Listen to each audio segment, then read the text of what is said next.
Welcome back.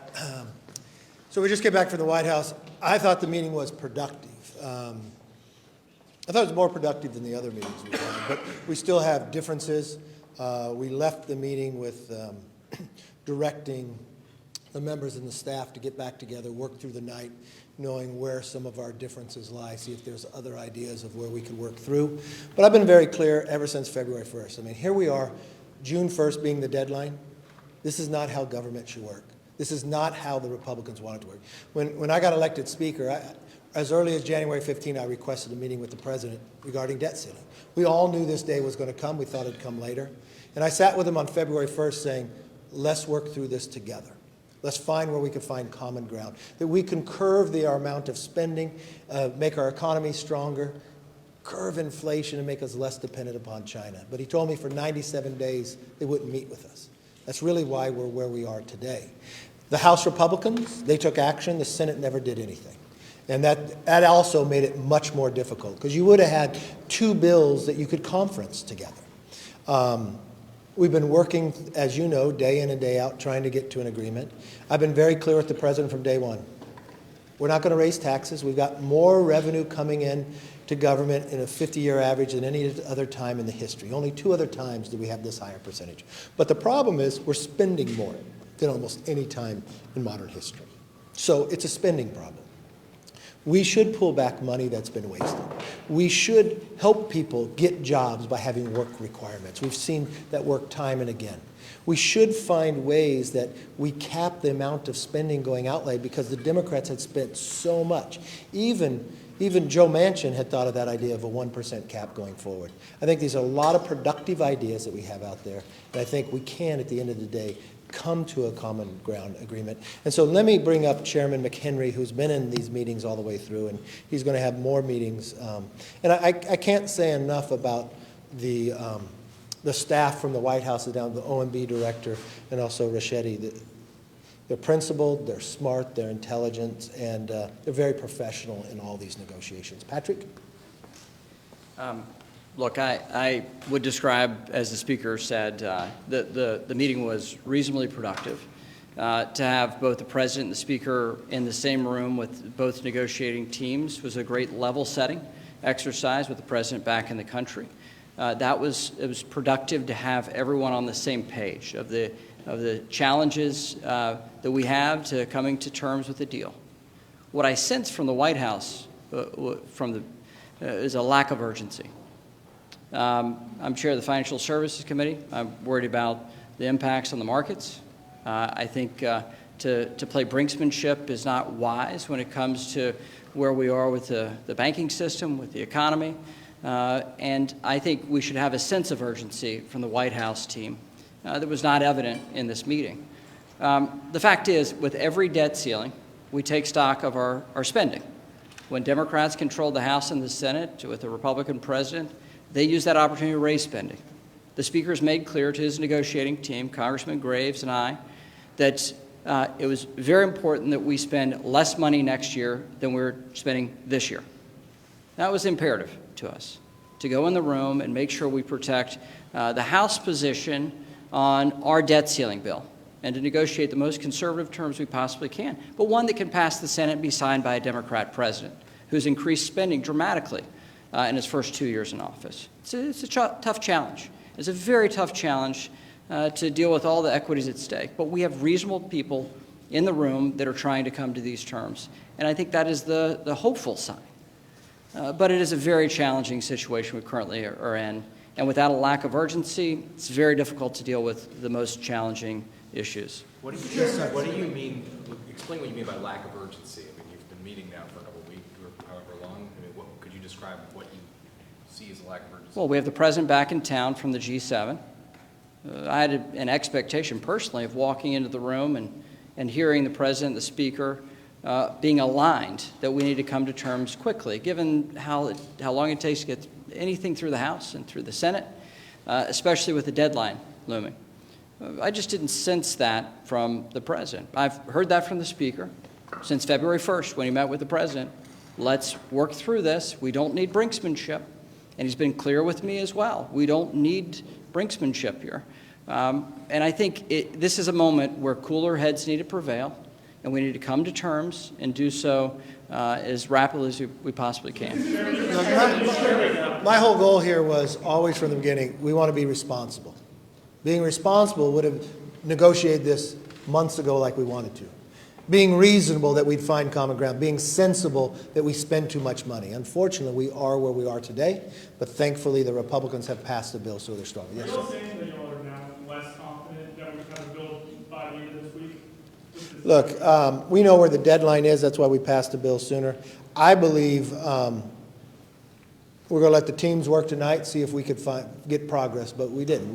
Productive, but not progress. Mr. Speaker, as you get closer to this deadline, if you still don't have a deal, is there any scenario where you would do a clean up or down increase on the debt limit? A clean debt ceiling? No. I know that's No. not what you want, but if you're No. May 31st. No, you're let me not be gonna clear. do it. No, we're never putting a clean debt ceiling on the floor. You want to know why? It's like having a child, giving them a credit card. And every single time they hit the limit, you just raised it. To now you owe more money on the credit card than you make in an entire year. Because that's what we have as Americans. That we owe more than our entire economy is. So when are you going to change the direction? We've passed the bill. We have the ability to do this. You don't have to worry because we have a bill over on the Senate side that they can pass that raises the debt ceiling. We can get this job done now. I don't think it's productive for anybody to keep kicking the can down the road. And let me just tell you, for every new American that's so excited, that was blessed today by having a new child, by kicking that can down the road, that child got a $94,000 bill today, and they've only been alive one day. That is wrong, and that has got to stop. Speaker McCarthy, is an increase to defense, veterans, and Department of Homeland Security, border security still a demand for you? Look, all I've said from the very beginning, we need to spend less than we spent this year. Is that hard to do? So how do you No. know when you spend more on other things? If that's Just still- like every other household. Let me explain it to you, okay? We need to spend less, but what have we spent when the Democrats have been in power? They've increased spending, especially on discretionary, by more than 20%. We are spending more than at any other time. Then if you want to look at it from a point of GDP, we are now more than 24% of GDP spending when on a 50-year average we're at 21%. So how do you do it? We're going to do it like every single household does it. They're going to make a decision on what's the most important, but they're not going to be able to spend so much more. So we're going to make a decision just as Republicans and Democrats together. We're going to find a baseline that we agree to that will be less than what we spent this year, and appropriators are going to sit together and prioritize what's right. Do you think it's right that we would spend and leave money, billions of dollars out there for COVID, that we appropriated for 2 years and they never spent and the pandemic's over? What about bringing that money back? What about helping people get back into the workforce so they pay into Social Security and Medicare? I don't think it's right to take from a hardworking taxpayer and go borrow from China to pay an able-bodied person with no dependents to sit on a couch. How is I that think it's more compromising? productive, yes. Thank you. Beyond the top line numbers, have you been able to negotiate the things like permitting or the COVID aid and get that? Look, we've had a lot of discussions, but nothing's agreed to, okay? So we've had good discussions on a lot of items. Yes. Thank you. You said progress has been made. On what items has progress been made? Is dealing with... Did I say progress or productive? I'm sorry, so what Words part of matter. me was productive? Like, how was it productive? I think the productive part was who was in the room, narrowing where we're talking. We're not talking over each other. We're not saying, oh, let's bring something new into the discussion. Let's not talk about raising taxes. That's been off for a long time. We literally talked about where we were having disagreements and ideas. So to me, that's productive. Not progress, but productive. Yes, sir. Yes. Mr. Speaker, the chairman referenced some pressing challenges. What is still the most pressing challenges where the two sides are far apart? And is a framework starting to come into focus at all here? Look, I see where the framework can be. You just got to have people who are willing to get to that point. Yes. Mr. Speaker, you mentioned the sense of lack of urgency. You say you That was also- Patrick's words. Also, you won't put a clean debt ceiling on the floor. Does this mean at some point you're going to look at Mr. McClintock's debt prioritization bill? No. How soon? No, it's just like the same question you had with me. Would I ever win as speaker? I don't give up. I'm not going to give up on the American people. We're going to get this done. I don't think it's productive if you, look at, too often in life you want to take the easy way out. What would it do if you just raised the debt ceiling and did nothing else? You would make the problem even worse going forward. I wasn't elected to do that. And the other part is, if you kicked it for a short time period, how would that be productive? I think we've got to get on with our lives. We've got to get this economy stronger. We've got to curb inflation. We've got to be less dependent on China. And that means changing the behavior here. And I'm willing to fight to make that happen. Yes? You said your staff and Congressman Henry, sorry, are going to be here all night working on this. If you guys are really as far apart as you say you are with the White House, where nothing is agreed to, what's the point of staff level talks at this point if you and the president are that far apart? Look, I don't think we would agree to talks if we thought it wasn't productive and that we couldn't come to an agreement. I actually believe at the end of the day we can come to an agreement. So that's why we're together. Why it was productive today and not giving progress, we only talked about where our differences were. We talked about items that, ideas to find that. So we're asking the staff to get back and run through those ideas to see if we could come to an agreement. Yes, ma'am. Well, I would assume I'd meet with President Biden every day till we get this done. This is too important. Do you expect to meet with him tomorrow? Look, if we don't meet, I'm sure we're going to talk on the phone. But we're going to have the staff get together, and then we're going to get back. It was not set that we had to see one another, or at least we're going to talk, but nothing's set there. Yes, ma'am. Thanks, my friends. And following up on Nicole's question, to clarify what you're saying, we hear you saying no clean debt ceiling increase. Does that also mean if there were a short term, which of course you don't want right now, but if there were, that also would not be clean, no clean short-term? Okay, listen. In the Senate, a clean debt ceiling couldn't pass. In the House, it can't pass. So why should we waste time on something that's not going to pass instead of finding something that is a solution to the problem?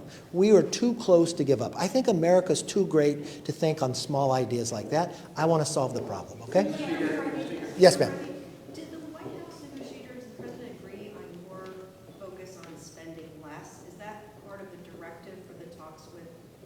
Well, let me be very clear. From the first day I sat with the president, there's two criteria I told him. We're not going to raise taxes because we bring in more money than we ever had, and we're not going to pass a clean debt ceiling, and we've got to spend less than we spent this year.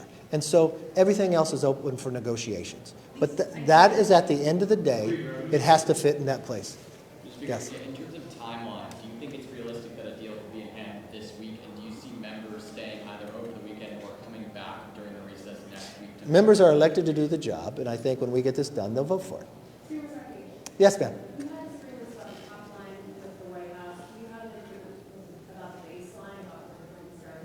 Look, you all do a great job. You all want me to go negotiate with you. You're not the person to negotiate. It's the president. And the way when I say nothing's agreed to, we don't agree to anything till we agree to everything. We've had our discussions about different items. Mr. Speaker, you said that the White House's staff was professional. Oh, yeah. But at the same time, Very smart. Mr. Chairman, you said, Mr. Chairman McHenry, you said that there's a lack of seriousness. How do you bridge that gap? No, I think you're misinterpreting. No, I didn't say that. I did not say lack of seriousness. No, absolutely not. The president sent a credible team. I'm sorry, I misheard. Two-thirds of you know Shalonda Young personally, right? He sent warriors up here on behalf of his administration. That's who he sent up. That's who we're negotiating with. They're a highly credible team. They're a tough negotiating team. These are tough discussions that we're having, but they're honest. We're honest with each other. So what I talked about was a lack of urgency. Urgency. And I've been consistent about my position here on the debt ceiling. I don't want brinksmanship. It is not in America's interest. It is not in America's interest for brinksmanship. And what I wanted to hear from the president and his team was that we're going to get it done quickly, and we're interested in closing this thing out. We've been circling on the same number of things we've been circling on since I came in on Wednesday. My apologies, I misheard what you said. Seriously. All right. So, ideas outside of the House Republican bill. Can you talk about the new ideas that you're? No, look, when I refer to new ideas, we have talked the whole time, how can we spend less than we spent this year? So ideas of where are areas that you could find savings. And we would bring up an area that we want to have savings in, and they say, well, that's a problem. Okay, but we've got to have savings, so let's look at another area. Those are the things I'm talking about, ideas of how to handle it.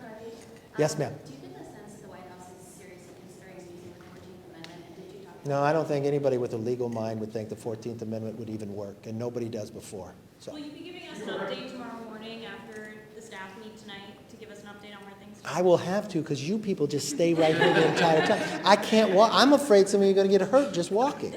And so, I mean, I try, and you tell me if I'm not. I try to be as open and as upfront of what's going on. I try to take as many questions as I can from all of you. You might get tired, and you're raising your hand and all excited, so go ahead. Mr. Speaker, has immigration been part of these negotiations? And if so, in what context? No, look, I'd like to solve. It's another problem that the White House has ignored, that the Republicans have a solution for. And I've always said, Mr. President, if we could find that we could do something on the border, even though it wouldn't look like it would score as savings, I know I would count it as savings because I believe it would save Americans' lives with fentanyl. It would save America to being stronger, that we had border security. But I don't believe at the end of the day that that's getting much. I keep asking this side. No one here wants to ask a question? Raise the hand? Yes. Is this spending freeze, is that enough to be a cut with inflation in your minds? Because they've offered a spending. Okay. No, Okay. I just want to make sure you understand. I'm not going to debate, but a freeze is not less. A freeze is spending the same amount. Inflation, Oh my! You should run for office with the Democrats. My God! You're getting the liberal media concept. So Yes. Republicans have not Yes, been able Republicans. to agree to 302B numbers. What do you mean? Well, you guys We haven't passed the bill. Bills, for all the approach bills. Oh, okay. Well, And so- okay. Let's talk about approach. So Well, which one? so is it going to be more difficult to come, are you relying on this negotiation with President Biden to come to that? And how are you going to rally Republicans around that final number that needs Democratic support? Very easy. Okay. So when you have the debt ceiling, you're going to agree to a top line number, 302A. That will give the appropriations the number. So then they can work as the jobs they are to decide what takes priority and where spending will come out. The difficulty part is that we don't have that done yet, and we're in the middle of a debt ceiling discussion. But we know the timeline is June 1st, so we know this is all going to happen here pretty soon, and the appropriators will have that number to be able to work towards it. The productivity, we've only passed a couple so far out, because I think some of them, it would probably be smart to hold until the debt ceiling's done shortly. Could I ask specifically how important permitting reform is to this conversation? Well, I think permitting reform is this. It's the red tape that stops things from being built. And we actually have had some productive conversations. Garrett Graves is one of the policy wonks on this, and he's had some good discussion about that. I don't believe at the end of the day, if we are able to get some permitting reform, I believe that will help the economy and grow the economy, but I don't think it will solve all the permitting reform. So what I've promised to the president, I even said today, is what we don't get done, I promise we'll continue those conversations and keep going, because I want to be able to build things in America. But you anticipate that something will be in the bill? I hope to be, and I believe it can be. And just to clarify, when you're saying you promise to do something else, you're talking about transmission deployment for renewable energy?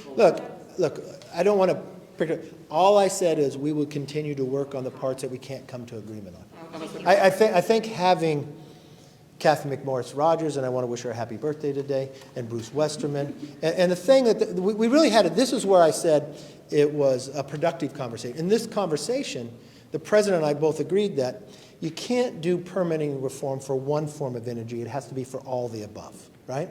Lots of times people come out and say, oh, I just want to do it maybe for oil production or just for renewables. No, it would help everybody. And in my position is I believe we need all forms of energy. If you look at where America's growing, we need to double the size of our grid. So we need everything. And I think where permitting reform would really go is it's cutting the red tape, letting us build things again, and it just won't be energy, it'll be others. All right, last question. Yes? We've been circling on the same issues for a week. We want to get it done. What is going to force the end game here? I think June 1st. I think June. Look, one thing I found about government is they only worked at it. We didn't want to be here, as I said before. And you say circling, we made the circles smaller, smaller, smaller. So we're getting closer. Don't give up on us. I don't give up on you. So all right. Thank you all very much. Have a good night.